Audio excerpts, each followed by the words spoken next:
আর মা, এত খাই খাই কেন করো তুমি? খাইতে খাইতে তো আমার সংসারটারে খাইলা, আমার জীবনটারে খাইলা। অহন আমি বাকি আছি, আমারে খাইবা না, আমারে খাও। মানে তুমি সব কি বলতেছো? কেন মা, তুমি জানো না আমি কি কইতাছি? তোমার লাইগা, শুধু তোমার লাইগা আজ আমার সংসারটা শেষ হয়ে গেছে।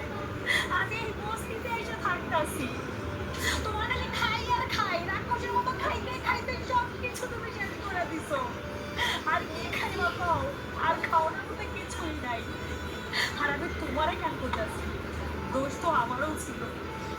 আমি যদি তোমার কথাগুলো না শুই না, আমার শাশুড়ির অত্যাচার না করতাম, আমার স্বামীর কথাগুলো শুনতাম, তাহলে এই দুর্দশা হইতো না মা।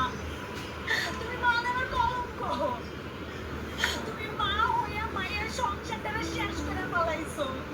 আমারে কুবুদ্ধি দিতে দিতে দিতে দিতে আমার পুরো পাগল বানায় ফেলাইছো তুমি। আমি মানি নাই আমার স্বামীরে, আমি মানি নাই আমার শাশুড়িরে।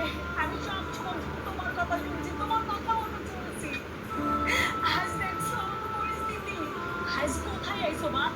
রাজপ্রাসাদ থেকে পুরো বস্তিতে। আমার সম্ভব না তোমাকে আগের মতো খাওয়ান দিতে। আমি যতটুকু ইনকাম করি ততটুকুই তোমারে খাওয়াই। আমি কই পাবো কও? আমি তো পারুম না যে তোমারে বড় বড় রুই মাছের মাথা এনে দিতে, তোমারে খাসির কলিজা এনে দিতে, তোমারে গরুর মাংস খাওয়াইতে। আমার পক্ষে সম্ভব না মা। আমি